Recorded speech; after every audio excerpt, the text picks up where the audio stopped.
nga pala uli mga guys, welcome again sa aking YouTube channel. Ngayon nga pala papasyal kami sa Cavite, sa Batangas. Pupunta na rin kami ng Tagaytay. Shoutout ko na nga rin pala yung pinsan ko si Maylin Araulio. Salamat nga pala dito sa binigay niyang GoPro. Ito, tinetesting ko ng pang-vlogging. Thank you.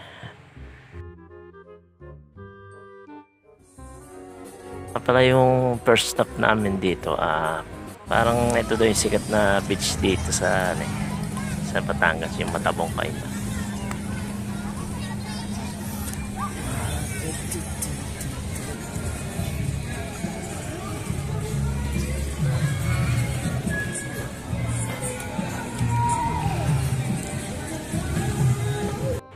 Mura nga pala yung kilo daw ng baka dito sa Cavite, kaya bumili na rin kami, niluto namin bulalo para mas marami. Nagluto na nga rin pala kami ng dito, puset. Meron din dito gumagala na nagtitinda ng talaba. Yung tilapia dito, malalaki nga pala yung tilapia dito. Sa hapon naman makikita mo na yung madami ng tao dito sa beach. Saka hinintay din namin magbukas yung mga ilaw. Maliwanag din dito kapag kagabi.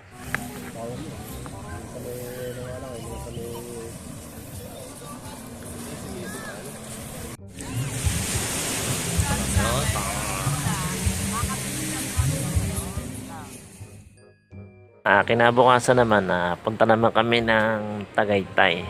Ang pupunta namin lugar tinatawag nilang People's Park. Parang ito yung mataas na lugar dito yata sa kanila. Dito nga pala ay meron ditong entrance fee na 50 pesos, saka environmental fee 50 pesos, bali 100 pesos.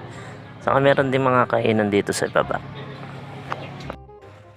Dito nga pala sa ibaba nun, may naghanap din ng magbabangka kayo sa Taal Lake. Kung may budget nga lang kayo, ang range niya nga lang ay 3,000 pataas.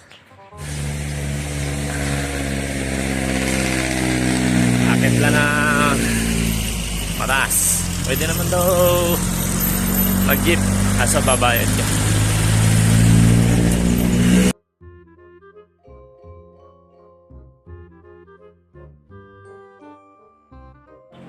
Para sa akin kasi mas enjoy yung maglakad ka na lang pag-aakit kayo rito, kasi para nakukuha na nyo yung picture yung mga lugar o kaya mag-video kayo gano'n.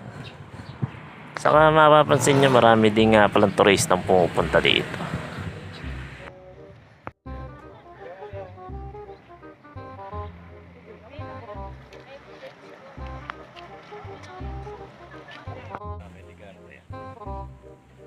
Pag-akit nyo nga pala dito, yung sa bandang likod, dito nyo na matatanaw yung Taal Volcano sa Taal Lake. Yan.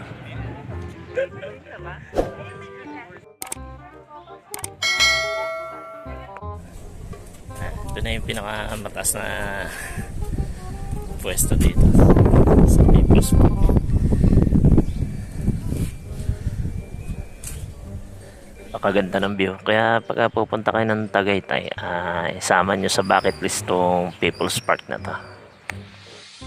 Bago ko nga pala tapusin tong vlog ko, flex ko nga lang pala yung kinain naming ramen dito sa Katog Cafe sa kay J. Chris.